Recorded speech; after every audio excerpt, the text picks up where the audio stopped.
नमस्कार, आप देख रहे हैं कंज्यूमर अड्डा और आपके साथ मैं हूं विपिन भट्ट। कैंसर अब कोई अनजान या बहुत दूर की बीमारी नहीं रह गई है। कैंसर हमारे आसपास रहने वाली सामान्य एक बीमारी बन चुका है, लेकिन वर्ल्ड हेल्थ ऑर्गेनाइजेशन यानी WHO और international agency for research on cancer यानी IARC की एक नई रिपोर्ट बहुत बड़े खतरे की घंटी बजा रही है। रिपोर्ट कहती है कि दुनिया के हर 5 में से एक व्यक्ति को अपने जीवन काल में कैंसर हो सकता है, लेकिन इस बीमारी का असर सिर्फ उन लोगों तक ही सीमित नहीं रहेगा जिन्हें ये बीमारी हुई है। दुनिया की लगभग 92% आबादी या तो खुद कैंसर से प्रभावित होगी या उनके परिवार के किसी करीबी सदस्य को कैंसर होगा। रिपोर्ट में कैंसर को एक बढ़ता हुआ ग्लोबल हेल्थ, सोशल और इकोनॉमिक क्राइसिस बताया गया है। 2024 में दुनिया भर में 2 करोड़ 6 लाख से ज्यादा लोगों में कैंसर का पता चला है। पुरुषों में लंग कैंसर सबसे आम कैंसर था और उसके बाद प्रोस्टेट का कैंसर। वहीं महिलाओं में ब्रेस्ट कैंसर सबसे ज्यादा और उसके बाद लंग कैंसर के मामले सबसे ज्यादा देखे गए। वहीं कोलोरेक्टल कैंसर पुरुषों और महिलाओं दोनों में तीसरे नंबर पर आता है। रिपोर्ट में बच्चों की भी बात की गई है। हर साल 19 साल तक की उम्र के लगभग 4 लाख बच्चों और किशोरों को कैंसर हो रहा है। एक अनुमान के मुताबिक 2024 में दुनिया भर में कैंसर के 97 लाख से ज्यादा मौतें हुई हैं।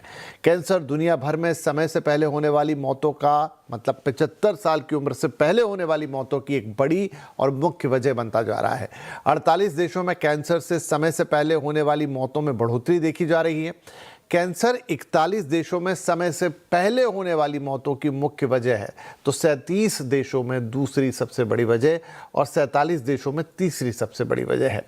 दुनिया भर में होने वाली कुल मौतों में कैंसर की हिस्सेदारी 16.5% है, जिससे ये कार्डियोवैस्कुलर बीमारी यानी दिल की जो बीमारी होती है उसके बाद मौत का दूसरा सबसे बड़ा कारण बन चुका है।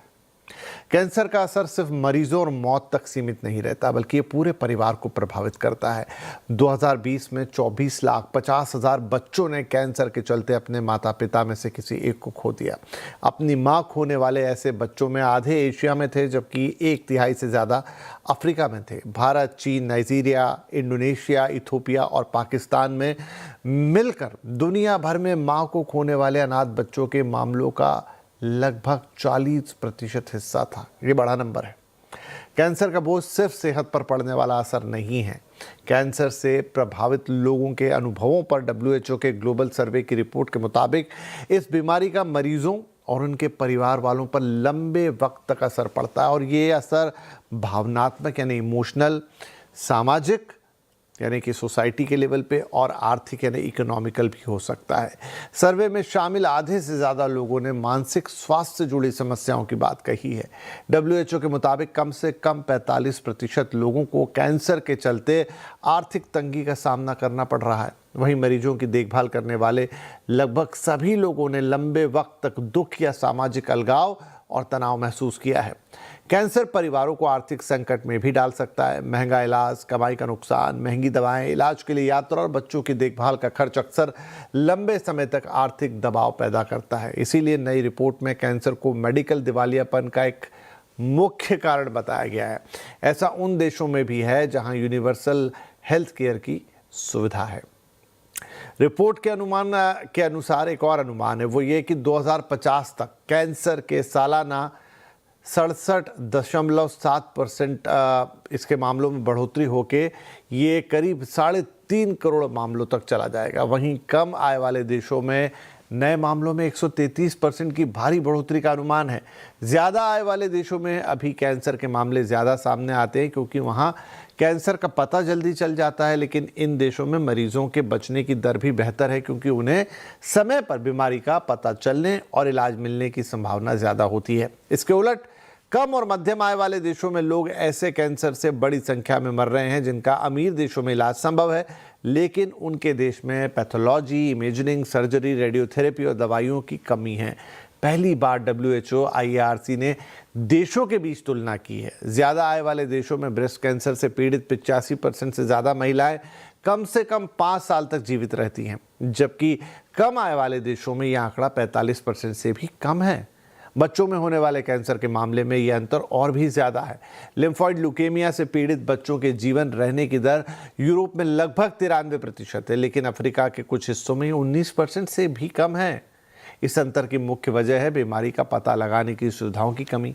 आज भी दुनिया की लगभग 47% आबादी की पहुंच बेसिक टेस्टिंग फैसिलिटी तक बहुत कम है या बिल्कुल भी नहीं है। कैंसर के इलाज तक पहुंचने में भी भारी असमानता है। रिपोर्ट में चेतावनी दी गई है कि यह असमानताएं और बढ़ सकती है, क्योंकि कैंसर का बोझ उन देशों की ओर बढ़ रहा है जिनके पास इससे निपटने के लिए सबसे कम संसाधन हैं। तो रिपोर्ट बहुत सारी बातें बताती है। रिपोर्ट कहती है कि कैंसर दुनिया का सबसे बड़ा काल बन रहा है, और दूसरी बात, ये काल उन लोगों को डस रहा है जिनके पास लड़ने की, निपटने की, इलाज कराने की क्षमताएं सबसे कम है, यानी भेदभाव भी कर रहा है। चलिए बातचीत करते हैं, क्योंकि भारत में भी कैंसर अब अपने पैर काफ़ी ज़्यादा पसार चुका है। हमारे साथ कार्यक्रम में शामिल हो रहे हैं धर्मशिला नारायणा अस्पताल की डायरेक्टर ऑन्कोलॉजी डॉक्टर कनिका सूद शर्मा और MOC cancer care and research centre के मेडिकल ऑन्कोलॉजिस्ट डॉक्टर निखिल हिमथानी। आप दोनों का बहुत बहुत स्वागत है। तो डॉक्टर सूद, जैसा मैंने कहा, दोनों चीज़ें हैं। एक तो ये कि कैंसर का बढ़ना, मौत का सबसे बड़ा कारण बन जाना, अलग अलग कैंसर्स का अलग अलग लेवल पे लोगों की जान लेना, और दूसरा ये जो कह लीजिए असमानता वाला मामला है। खैर उस पर बाद में आएंगे, लेकिन मैं आपसे पहले एक यही सवाल पूछूं। कई बार हम जब कैंसर की बात करते हैं तो सिर्फ भारत के संदर्भ में बात करते हैं कि भारत क्यों तेज़ी से भारत में कैंसर बढ़ रहा है। ये तो मैम जो रिपोर्ट है WHO की, वो दिखा रही कि पूरी दुनिया में ही कैंसर अब मारने वाली सबसे बड़ी बीमारी के तौर पे सामने आ रहा है। क्या कारण है इसके पीछे? तो पहली चीज तो मैं कहना चाहूंगी, ये पहली रिपोर्ट नहीं है। आई थिंक ये जो अलार्मिंग लेवल्स इन्होंने दर्शाए हैं आंकड़ों में, ये चीज थोड़ी चिंताजनक है। पिछले 4 वर्षों में ऐसी ही बहुत सारी रिपोर्ट्स लैंसेट में प्रकाशित हो रही थी, जो ये इंडिकेशन दे रही थी कि कैंसर बढ़ने वाला है। प्रोस्टेट कैंसर 60% बढ़ने वाला है, और इतना बढ़ जाएगा कि हमारे देश में संसाधन नहीं होंगे कि हम इन पेशेंट्स को डील कर पाए। साथ ही साथ एक आंकड़ा आया था कि हिंदुस्तान में जब कैंसर पेशेंट्स बढ़ेंगे, तो जो कैंसर से मौतें होती हैं उसमें जो 50 ईयर्स से नीचे की एज ग्रुप के पेशेंट्स हैं, उनमें 46% बढ़ोतरी होगी। तो इंडिकेटर्स तो पिछले 3-4 साल से दर्शा ही रहे थे कि ये एक बहुत बड़ा हेल्थ क्राइसिस हमारी तरफ बढ़ रहा है धीरे धीरे। But in general overall cancers बढ़ रहे हैं बहुत सारे कारणों की वजह से।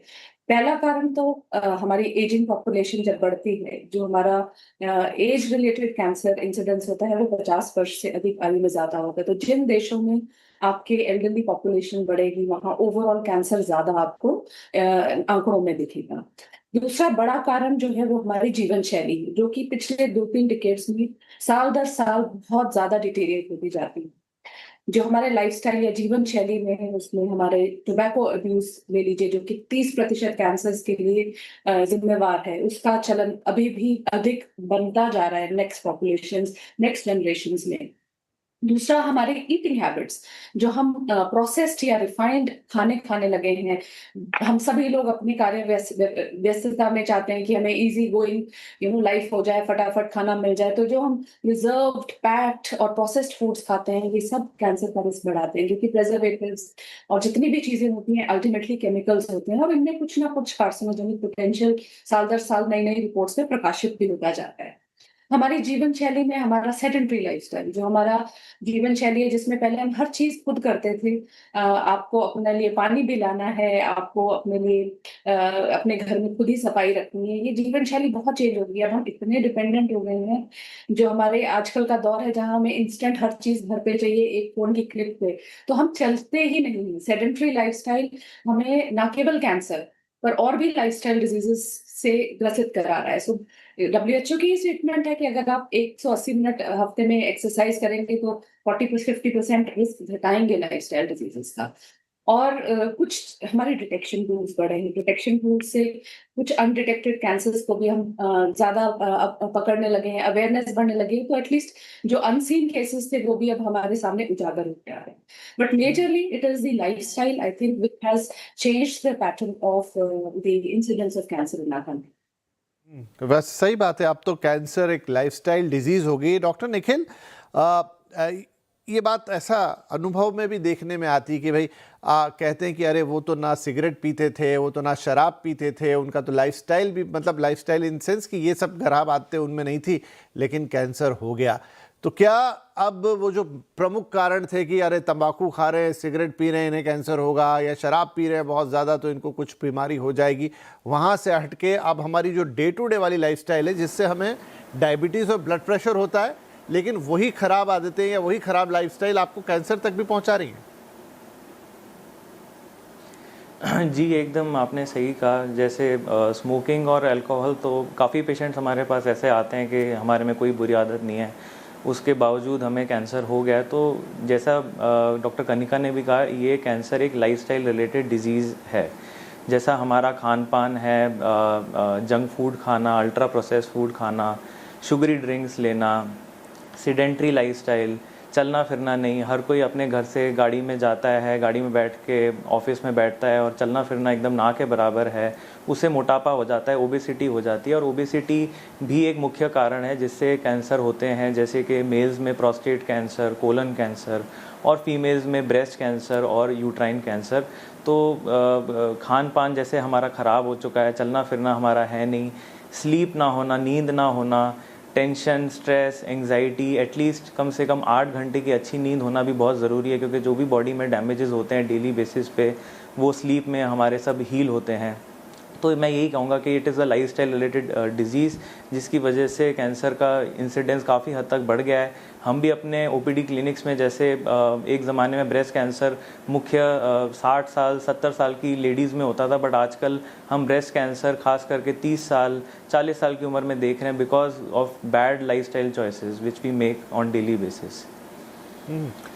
डॉक्टर कनिका, एक चीज़ थोड़ी और समझनी होगी कि लाइफस्टाइल का जो कल्चर अभी हम अडॉप्ट कर रहे हैं, तो ये काफ़ी हद तक वेस्ट से आता है, जहाँ पर आप इस तरह का फूड आइटम या जंक फूड आइटम्स या ready to cook food items ले लेते हैं, या आपकी लाइफ थोड़ी सी उस तरीके की हो गई। लेकिन हम देख रहे हैं कि अमीर देशों में कैंसर से उतनी मौतें नहीं हो रही जितनी गरीब देशों में हो रही है। तो भारत कहाँ किस स्थिति में खड़ा होगा? मतलब हमने अडॉप्ट तो बहुत सारी लाइफस्टाइल कर ली है, लेकिन अभी हम उतने एडवांस नहीं हुए जितने कि एडवांस जैसे एडवांस हो गए, इसलिए उनके अर्ली डिटेक्शन, इलाज और ये सब चीज़ें हो जाती हैं।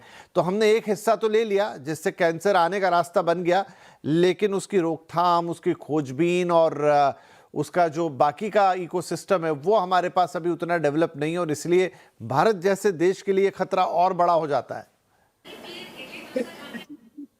बात कही east west and west looks towards east. हमने वेस्ट से उनके लाइफस्टाइल्स ले लिए तो उनकी बीमारियां भी हमने अडॉप्ट कर ली।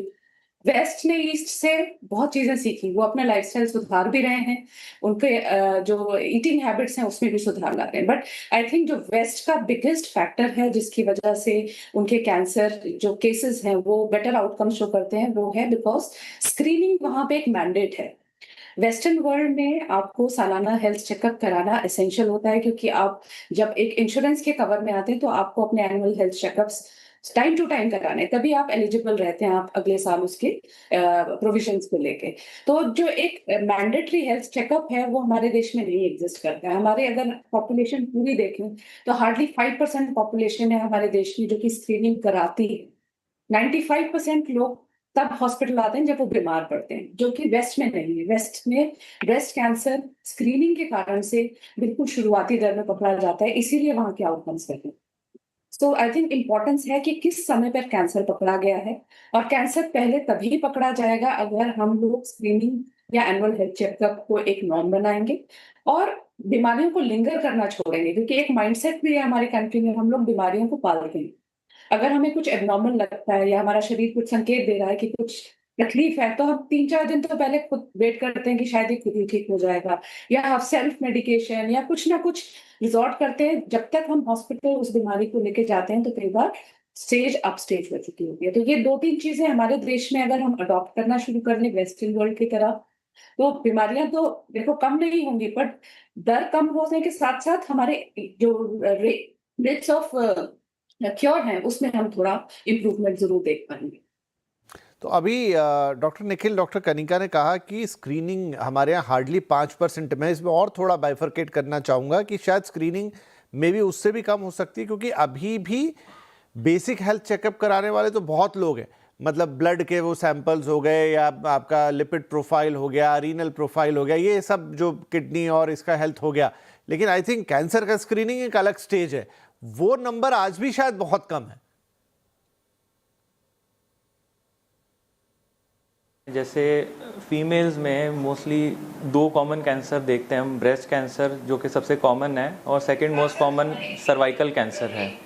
दोनों में स्क्रीनिंग के थ्रू हम कैंसर को अर्ली स्टेज में एकदम डिटेक्ट कर सकते हैं, जहाँ पे क्योर रेट 100% रहता है। जैसे स्क्रीनिंग मैमोग्राफी करते हैं ब्रेस्ट कैंसर के लिए, 40 साल के बाद हर फीमेल को सालाना 1 बार मैमोग्राफी कराना चाहिए। वैसे ही सर्वाइकल कैंसर के लिए भी अर्ली डिटेक्शन के लिए पैप स्मीयर करके एक टेस्ट रहता है, जो कि एक सिंपल सा टेस्ट है जिससे हम कैंसर को बहुत ही अर्ली स्टेज में पकड़ सकते हैं। अनफॉर्चुनेटली इंडिया में अवेयरनेस ना होने के कारण और एक फियर फोबिया, डर होने के कारण कि शरीर में कुछ बीमारी ना निकला है, कैंसर ना निकला है, उस डर के कारण भी लोग स्क्रीनिंग को अडॉप्ट नहीं करते हैं। और अनफॉर्चुनेटली ना अडॉप्ट करने की वजह से हमारे पास पेशेंट तीसरी स्टेज या चौथी स्टेज में आता है, जहाँ पे पेशेंट का खर्चा भी बहुत ज़्यादा हो जाता है, क्योंकि 4 स्टेज कैंसर जनरली क्योरेबल नहीं होते हैं और उसमें ट्रीटमेंट जीवन भर चलता है। यही अगर बीमारी हम अर्ली स्टेज में पकड़ लेते हैं तो पेशेंट का ट्रीटमेंट क्योरेबल भी होता है और खर्चा भी काफ़ी हद तक कम हो जाता है। तो 2 कारण है बेसिकली, एक तो लैक ऑफ अवेयरनेस मैं कहना चाहूँगा, दूसरा एक फियर और डर कि कैंसर हो गया तो क्या होगा। इस वजह से इंडिया में स्क्रीनिंग इतना अडॉप्ट नहीं हुआ है। जी ठीक है, ये एक बड़ा रीज़न है। एक छोटा ब्रेक मुझे यहाँ लेना होगा। हमने कहा कि कैंसर एक लाइफस्टाइल डिजीज़ है, डायबिटीज़, ब्लड प्रेशर, ये भी लाइफस्टाइल डिजीज़ है, लेकिन इनका काम एक गोली खा लेने भर से हो जाता है। लेकिन कैंसर अगर किसी को हो जाए तो जैसा हमने अपने अर्ली एनालिसिस या WHO की रिपोर्ट में बताया कि उसका कितना बड़ा सोशो साइकोलॉजिकल इम्पैक्ट है, इनफैक्ट इकोनॉमिक इम्पैक्ट है। जिस व्यक्ति को कैंसर होता है उसको तो होता ही होता है, उसकी तो जान पर बात आती है, लेकिन उसके साथ उससे जुड़े हुए जो लोग हैं, उसका जो परिवार है, वो आर्थिक, सामाजिक, मानसिक हर रूप में टूट जाता है। इसलिए कैंसर के खतरे बहुत ज़्यादा बड़े हैं। और मिल कहाँ से रहा है? खराब लाइफस्टाइल से। तो समझ लीजिए कि एक छोटी सी भूल कितना बड़ा खतरा लेकर आ रही है। अब इसको ठीक कैसे कर सकते हैं? एक तो सिंपल है लाइफस्टाइल, लेकिन और जो स्क्रीनिंग वाला पार्ट अभी डॉक्टर साहब ने बोला, उस पर थोड़ी सी और बातचीत करेंगे, क्योंकि अगर अर्ली डिटेक्शन से पूरा इलाज हो सकता है, कम कीमत में हो सकता है, तो शायद ये सबसे बेहतर तरीका होगा। छोटा ब्रेक के बाद ये कुछ अहम बातें।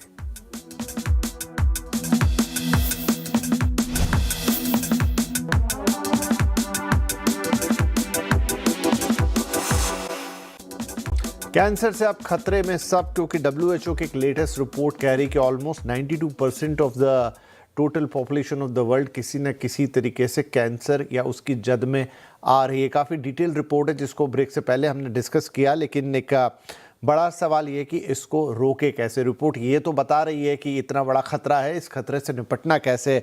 तो डॉक्टर कनिका, क्या स्क्रीनिंग, अर्ली डिटेक्शन यही सबसे बड़ा हथियार है कैंसर के लिए? डेफिनेटली देखिए, पहली चीज प्रिवेंशन, दूसरी चीज स्क्रीनिंग। क्योंकि प्रिवेंशन के लिए आपको जो है वो लाइफस्टाइल में चेंजेस करने हैं, वो हम बार बार डिस्कस कर ही रहे हैं। एक मिनट के लिए आपको बीच में इंटरप्ट कर रहा हूँ।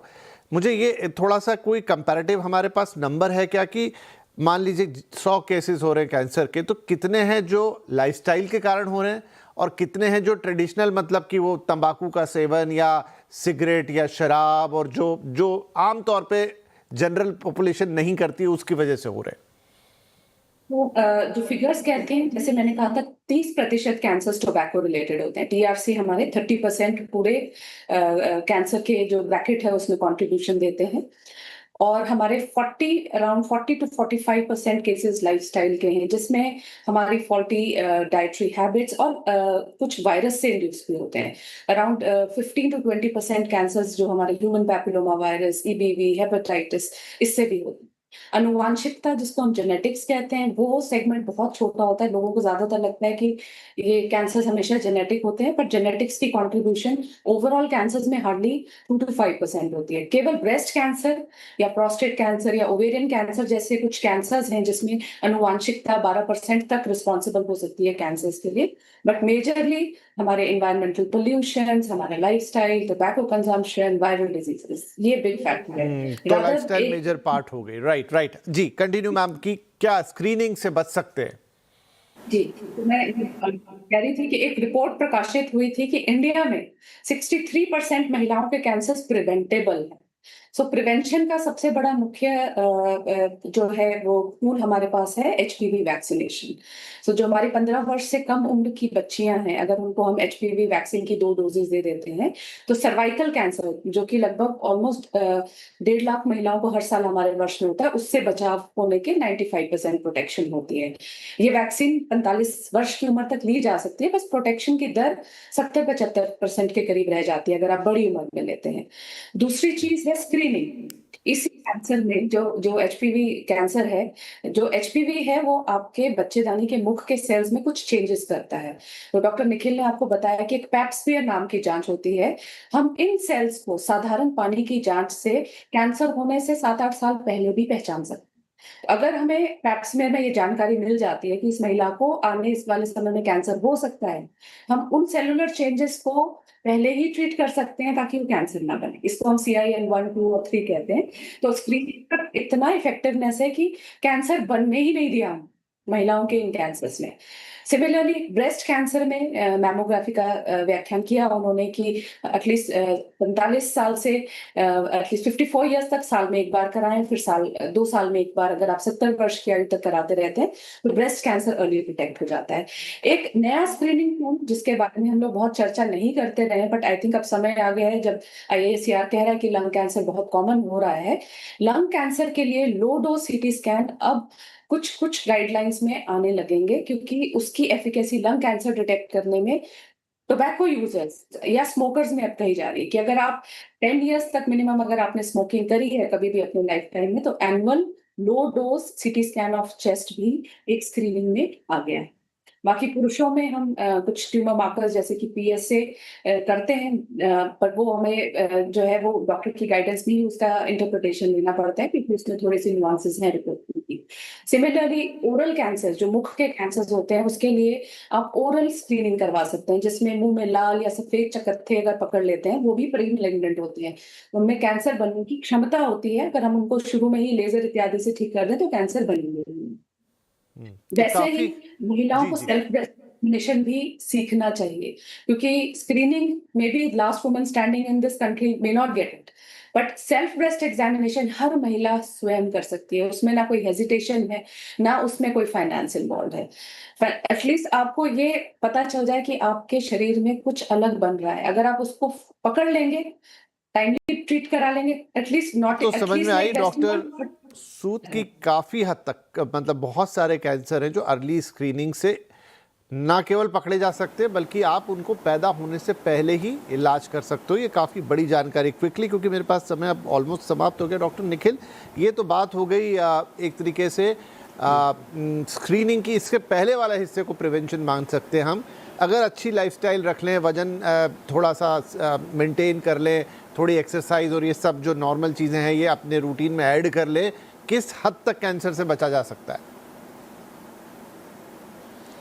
जी, जैसा हमने डिस्कस किया है, कैंसर एक लाइफस्टाइल रिलेटेड डिजीज़ है। अगर हम अपना लाइफस्टाइल को सुधारें, डेली बेसिस पे खान पान अच्छा रखें, प्रोडक्ट्स पे फोकस ना करें, प्रोड्यूस पे फोकस करें, जो ऑर्गेनिक फूड हैं, हरी सब्जियां हैं, उसका सेवन ज़्यादा करें, फल खाएं, अच्छे फ्रेश फ्रूट्स खाएं, सैलड्स खाएं, बाहर के जंक फूड को अवॉइड करें, डेली बेसिस पे at least half an hour to 1 hour walk करें, स्मोकिंग अगर कर रहे हैं उसको क्विट करें, अल्कोहल अगर लेते हैं उसको क्विट करें, नींद अच्छी लें, कम से कम 8-9 घंटे की स्लीप भी होना बहुत ज़रूरी है, वज़न को मेंटेन रखें।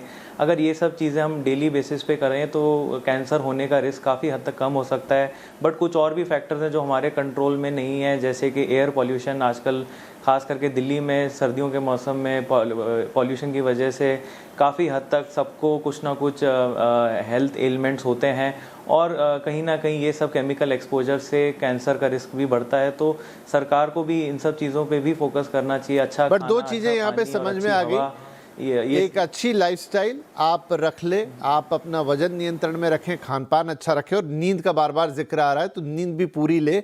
ये तो हो गया आपका एक बड़ा प्रिवेंशन। और साथ में अगर कहीं आप अपने डॉक्टर की सलाह के बाद ज़रूर बिल्कुल जो टेस्ट जिसके लिए भी हों, पुरुषों के लिए कुछ टेस्ट हैं, कुछ महिलाओं के लिए एक उम्र का दायरा है कि इसके बाद आपको करा के देख लेने चाहिए। डॉक्टर आपको बेहतर प्रिस्क्राइब कर देंगे, उससे भी आपको बचना नहीं चाहिए। वो स्क्रीनिंग एक बार आप करा लेंगे तो आपके लिए निश्चिंता हो जाएंगी। कभी कोई खुदा ना खास्ता उसमें कुछ ऐसी चीज़ है तो जैसा डॉक्टर मैम ने बताया कि पहले ही रोका जा सकता है, अब यहाँ तक हम आ चुके हैं।